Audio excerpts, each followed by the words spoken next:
All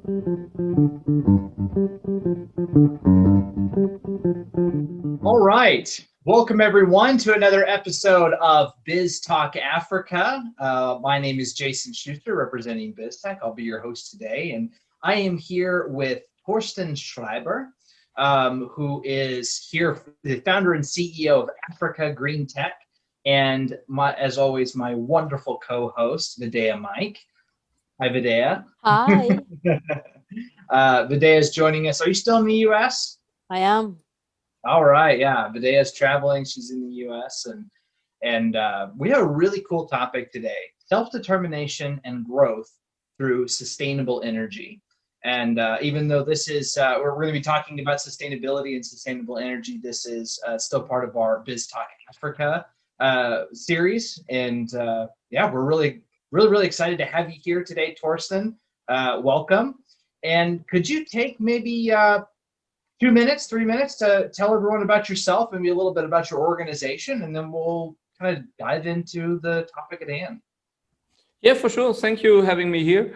My name is Torsten Schreiber. I'm 48 years old, 3 children, together with my wonderful wife. She's from Mali, and together we are the founders of Africa Green Tech. And we developed a containerized solution, what we so far call the solar tainer. And with this decentralized 100% renewable solution, we provide electricity, cool chains, water, and communication to rural areas, mainly in crisis regions like the Sahel in sub-Saharan Africa. So our countries are Mali, Niger, Chad, Senegal, Madagascar. And yeah, we are quite famous in this, I will say, region, because we don't sell something or we are not from the development aid bringing to people something and doing something like victims. And we really partner with communities for more than 15 years. So we coming in a village, we work together with the community, we build our decentralized energy solutions, and we stay with the people by selling the appliances like electricity, drinking water, or cool chain space. And I think this is another approach like others do. And we are following the ideas of Mohamed Yunus. So we see ourselves as part of the social business or social entrepreneurship movement. Wow, fantastic. Now, Torsten, how long have you been doing these really unique solutions for people? We started 2014, so about 7 years ago. And well, the beginning we was prototyping. We tried to fund our first operations, but after 2018 until I will say pre-Corona, so in 2 years we installed more than 20 of our solutions in villages, and so far we have about 100,000 people who has already access to our appliances. Oh, 100,000. Fantastic. And is that mostly in one country or really across several countries? Well, we started in Mali, as Ida is from there, so we start at home, I would say. And then we go to the neighbor country, Niger, where we have a pilot site.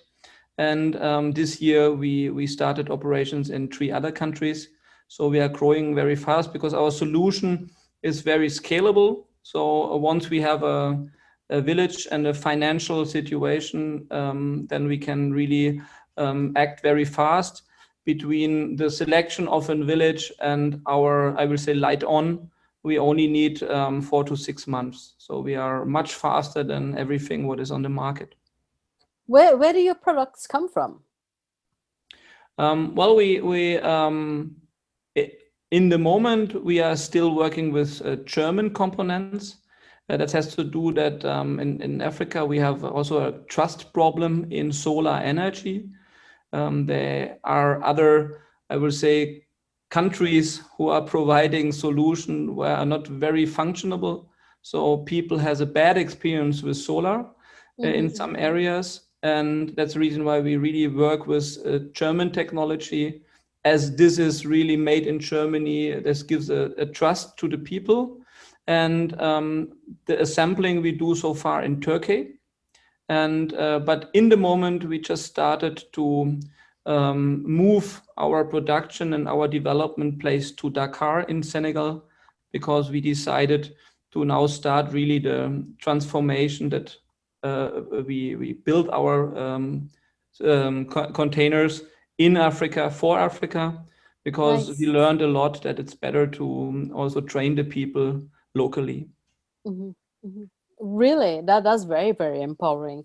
So I mean, like, so how has been demand? I mean, how do people get in contact with you and say, you know what, we need this for our village? Yeah, in the beginning, it was that we really travel a lot. Ida and me, we visited more than 200 villages in Sahel. And today we are so, I will say, known. We have a Facebook page with more than 1.3 million followers. So people know us and they approach our teams locally, Nice. and then they demand. Often it's the mayor what is coming to our headquarters. And he then asked, can you please come and also electrify my village? Oh, wow. Very nice. That's such a great story. And you know, imagine you're in a village, you don't have electricity, or it's not very very good, and then you guys come in 4 to 6 months, you have it up and running. Wow, that's amazing. So I mean, like, if you walk me through what's happened this year, how has the last 6 months been for you? What and how many have you gotten on board in the last part of this beginning of this year? How was that going for you? Well, this year was a little bit, I will, up and down. Oh, We okay. started the year with a tremendous project. We was invited in December from the president of Chad for an audience, and we presented our so far impact side. And the president told me that he wants me to electrify the whole country, what means thousands of villages. Oh, wow. And then we moved with a big team, about 20 people, to Jamena in Chad. So we was from February to April preparing our first 3 pilot projects in the Boko Haram area on the Lac Chad. And this was a wish of the president. He said he wants to fight also terrorism by peaceful solutions. And we was really quite doing well. We had a big office there, and our containers was already coming. And on 22nd of April, the president get shooted and he died. And our team was evacuated in beginning of May. So yeah, this gives us a hard hit, I will say. But well, we have experience with these situations, as we are in Mali. We have the second coup d'etat last year. So it's not stopping us. We are in the moment preparing our Amazing. restart. But as you asked me, for the last 6 months was a little bit hurtful, because we was really, really advancing, and the whole country was behind our project. And then we had this horrible killing of the president. I'm sorry to hear that. I hope they're watching this and thinking, you know what, this is a really good idea. We want this to come back for us. Yes, that's exactly what happened. Every day we get phone calls and they say, hey, where are you guys from Africa Green Tech? We need you. Because the situation in Chad is not getting better after the political situation, because Chad is one of the 3 countries with the lowest connection rate to electricity. Only 3% of the population have access to electricity. 3%. 3%. Wow. This is, and in the cities, we have 10 or 11 big cities. And even there, they have power cuts from 8 to 12 hours a day. My Oh goodness. my God, you guys could make such a huge difference in such a short space of time. Yeah, our impact is really powerful. And yeah, for that, I think our work is also very important. And we have a big fan base, but we are also working in very, very dangerous areas.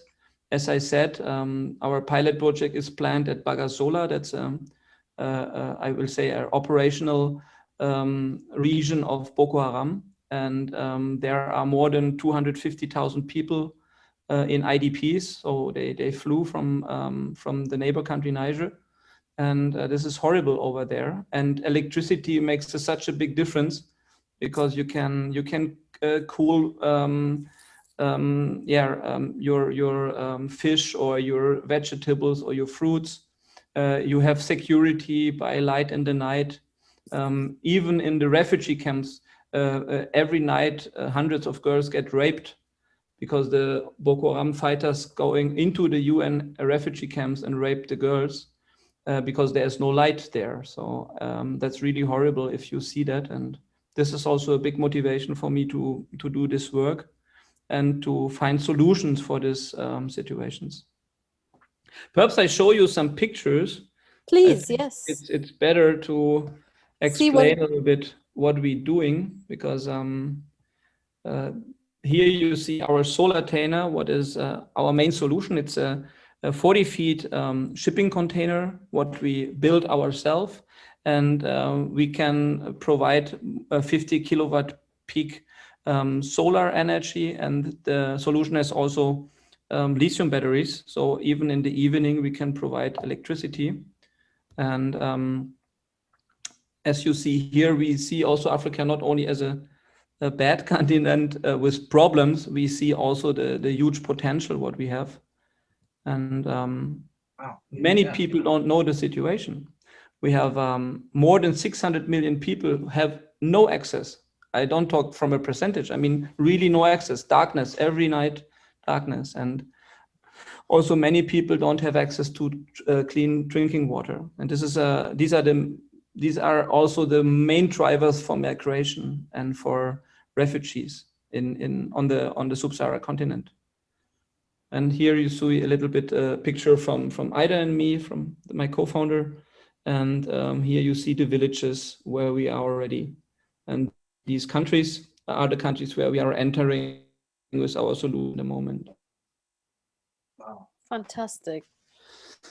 Questions? I have a question, and this is, I come well, so does Vidi. We both come from a finance background. How are these projects being financed? Yeah, that's a good question. It's also our biggest challenge. Sure. As you can imagine, that people are so willing to invest in these dangerous countries. But our approach is, in the beginning, it was crowdfunding. So we take loans from small investors, and meanwhile we take loans from a bigger investor. So we call them impact investors. These are people who want that their money has an impact in one of the 17 Sustainable Development Goals, and these are our main focus from the financial side. So here you see also one of our projects in Niger. This is a village with 7,000 people in the desert, and with one solution we can provide energy for 400 households in such a village. And in these villages, one household is 20 people up to 30 people, because we are in an Islamic area where the man has up to 4 wives, and the birth rate is very, very high. That's also a difficult situation, but with our solution we can provide energy for a family. Here you see the cool container. This is our solution for cool space, so we can really fight food waste, and everything is digitalized. We have smart meters in our household, so we can also make different tariff systems. Imagine we have a social tariff for people with a very low income, and for business people we have a special tariff, like for tailors or people who work with metal things and steel. Just want to show you And we are very open for partnering. So we see our solution as a platform, what gives us the opportunity to work with NGOs, with other people startups who have ideas to fight these problems like climate change. And that's I want to show you. This is very important. What I mean, many people don't, I think, know. We have a strong link between the Human Development Index and the usage of energy. You are in the States, so you are here. So one of you uses up to 6,000 kilowatt hours a year in a household. So if you even double your energy demand, it has not such an impact on your lifestyle or on your happiness. But if you look here, if somebody has really no energy, so no access, he has also no chance to develop his life or his work. And then with very small access to energy, you make a huge jump in the development index. And that's exactly what we do. So we give the people access, I will say, up to here. Yeah. And that's the link what many people in the global north don't know so far. It's not needed that you have, I mean, a washing machine or air conditioning at home. But if you have access to light, to read a book or to get better educated, or a small fridge for your food, then you can really jump forward in your development. And here you see the our we call them our impact. We measure the impact, and the development sustainable development goals. These are the targets from the United Nations for all of us in the world. And with our solution, we can address up to 11 of the 17 sustainable development goals. And there we are really proud because it's such a holistic approach for this area. Wow. Now, what is your goal for the next 12 months?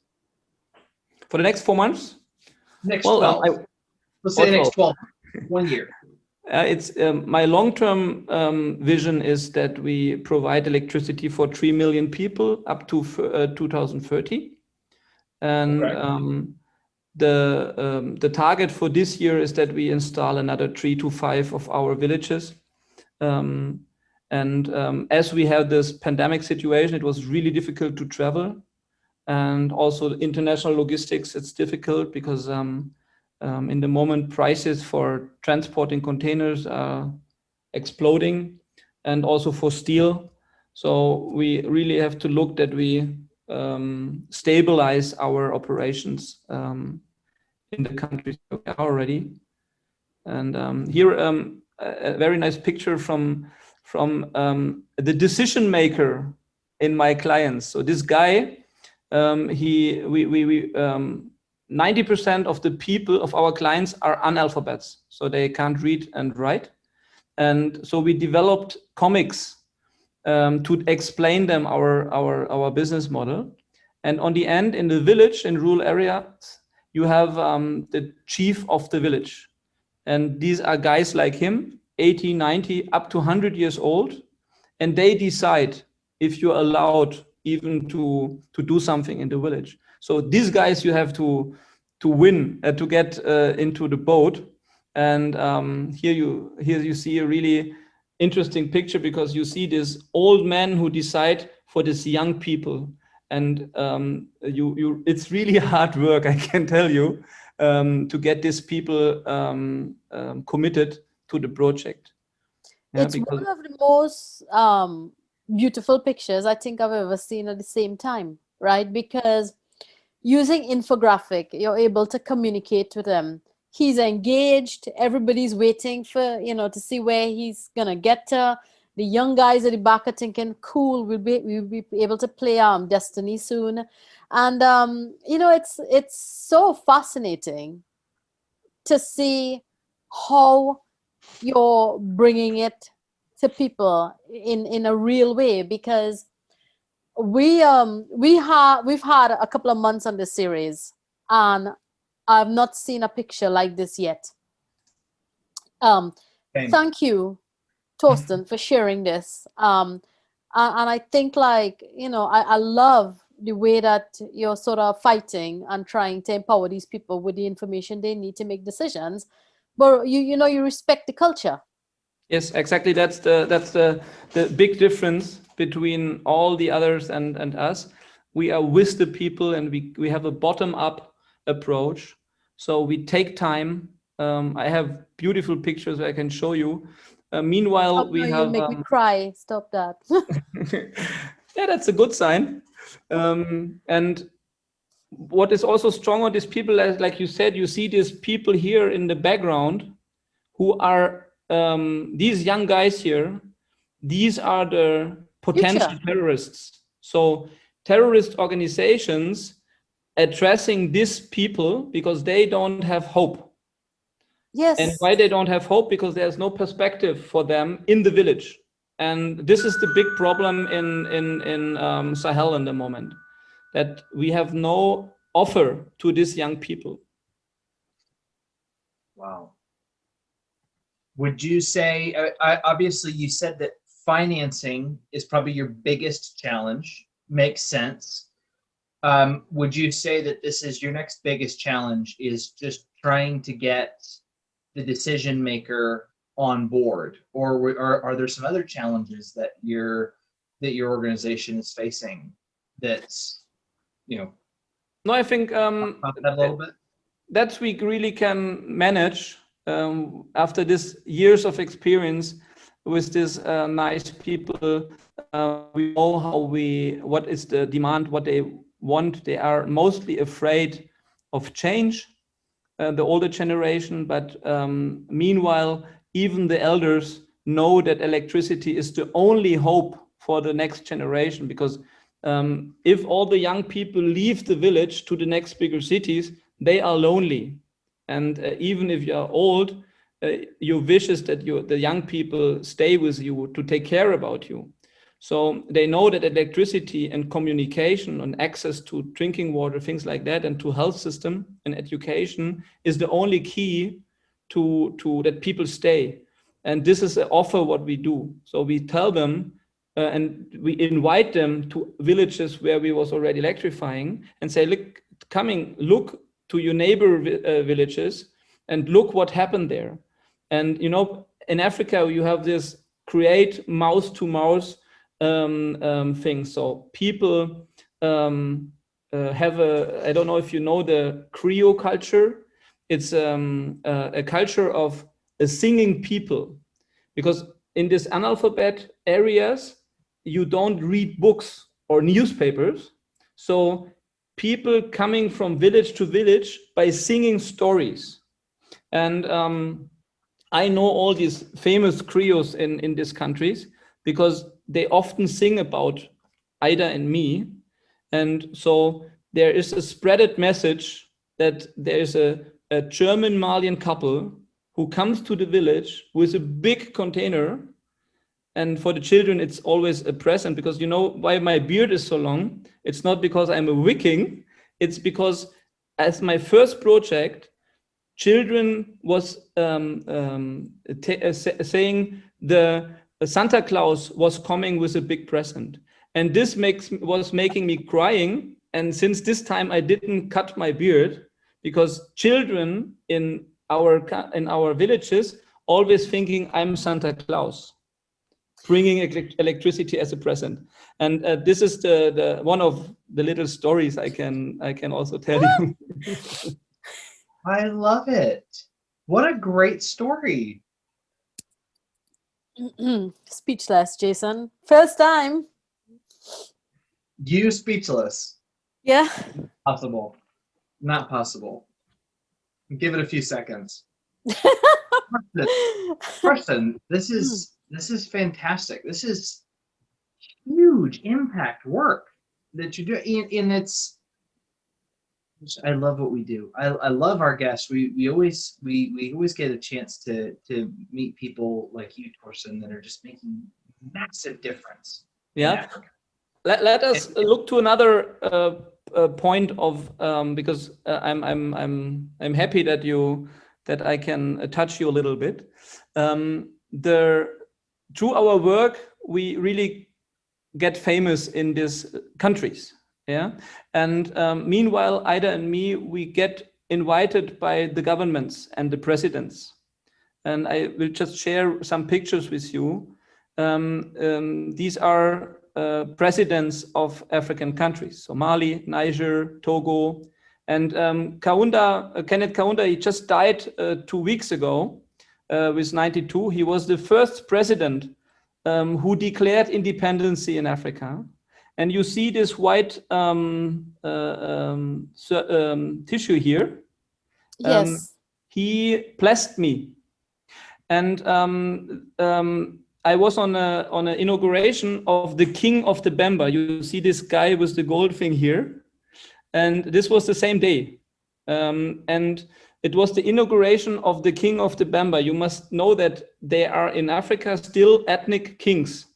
So this is from the old clan and dynasties. So they have not a political power, but an ethnic power. And the King of the Bemba, he lives in Zambia. His name is Chiti Mukulu.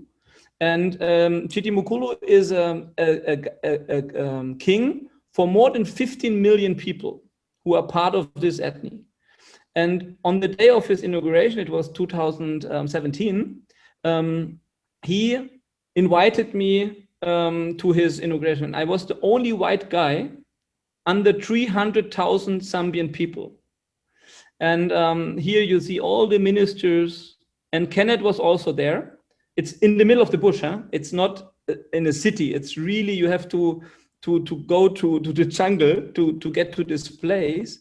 And Chiti Mukulu, he loved what I do, like you, okay? And so he wants to talk to me. And outside, where we made this picture, outside was 300,000 people waiting for him. And he took 15 minutes to talk to me about my work. And this was one of the most impressive moments for myself. And then later I was going out, and then the ceremony continued. And Kenneth also blessed me. And he said, Torsten, what you are doing for Africa, it's unbelievable. I will let God bless you. And this was this moment, what you see here on the right side. And yeah, this is President Idris Deby. This is the moment where he invited me and told me and say, look, Torsten, cool guy, electrify the Chad. And then 22nd of April, they killed him. So this is really, really painful for me. And yeah, I met great people. Here you see my mentor, Mohammed Yunus, who is every year on his birthday, I'm invited. I met the High Representative of UNHCR, and powerful people noticed that we have a really cool solution, and they support us, and they invite us to audiences. And yeah, that's also interesting because we met decision makers, and we have this inspiring influence on different countries. And this is also very, very important. Wow. And here you see part of my team. These are all young electricians I've educated. And here is my wife also. And in Mali, we have more than 90 people working for HET. Yeah. Here's Niger, Chad. So these are the countries where we're working. And yeah, it's an interesting challenge what I do, but I think it's also interesting for your audience. It is. It absolutely is. And we're actually out of time, but I wonder if you could just take maybe one more minute to tell our audience how they can support the project or get involved. Because I think I think it's very important. We do have a lot of audience members. Most of our audience actually is in Africa, and they are looking to get involved and help each other and create an ecosystem. So, Torsten, how can people support the project? How can they get involved? Well, I think it's not only that supporting me or the project. I think it's very important that especially people in Africa understand that climate change is destroying their future and their life. And we have the bad situation that still 93% of new energy projects in Africa are based on fossil energy, so on coal and on gas oil. And people need energy. That's I fully understand, but we need, I will say, a sense, or people should know that climate change will destroy their livelihood and their future. And so we have to stop producing energy through fossil energy. And I am fighting for 100% renewables. I want that what we call in Germany the Energiewende, that this is possible in Africa, because we have so much sunshine, we have so much potential hydropower. We should really stop producing energy out of fossils. And this is my biggest message to the African audience. And personally, well, we have our LinkedIn and Facebook pages. Just support us by sharing our information, because it's not needed that I will do all solar installations in Africa. There are so many companies out there, but we need to transform the energy sector in Africa to fossil free, to protect the environment and protect the future of the people. Fantastic. Torsten, Beautiful. thank you so much. It is beautiful. I agree, Vidhi. Beautiful. We need to have you back though, because I didn't get a chance to interrogate you like I normally do. It's true. It's true. So, Torsten, I think if it's all right with you, I think we'd like to have you back here whenever you want. If I'm available. Normally, I'm in villages like on these pictures, and then we have no access to a stable Wi-Fi connection. But if I'm available in a city or at home, I'm always there for you to answer all your questions. Fantastic. What might be really exciting as a follow-up to this session is if you could record a 2-minute video or something for us from the village, and just hear what people responses, or even record the song, because I think that communication by song, it's amazing. It's unique, very, very unique, and memorable. So yes. I agree. And one last word, what I find out is that we have actually not an audience in the States. So was focusing on Germany.